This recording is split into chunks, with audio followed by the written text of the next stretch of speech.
Syederalun, seorang warga bernama Saiful Usman berusia 41 tahun pada Rabu 30 Agustus 2023 sore ditemukan meninggal dunia di rumah sewa di tempatinya di Dusun Rahma, Gampong Blang, Kecamatan Langsa Kota. Korban dalam keadaan meninggal dunia pertama kali diketahui oleh Zul Azhar, pemilik rumah sewa yang ditinggali korban beberapa bulan terakhir ini. Sementara pemilik rumah sewa, Zul Azhar berusia 45 tahun itu, kebetulan tinggal di rumahnya yang jaraknya berdekatan di lorong yang sama.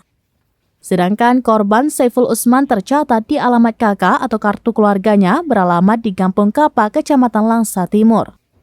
Kepala Dusun Rahma, M. Fajri, menyebutkan awalnya ia dilaporkan oleh Zul Azhar bahwa warga yang tinggal di rumah sewanya meninggal dalam rumah. Lalu Kadus bergegas ke lokasi dan melihat korban memang telah tergeletak dalam rumah dengan posisi sudah meninggal dunia.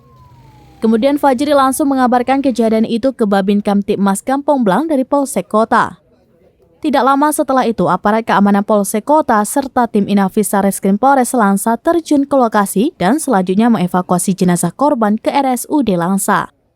Kapolres Langsa AKBP Muhammadun melalui Kapolsek Langsa Ibtu Mulyadi kepada Seramnews.com mengatakan dugaan awal korban Saiful Usman meninggal karena sakit yang dialami karena tidak ada tanda-tanda kekerasan pada tubuh korban. Dari Langsa, Subir, Seramnews.com. Kecil. Yuk, lihat rumah dulu.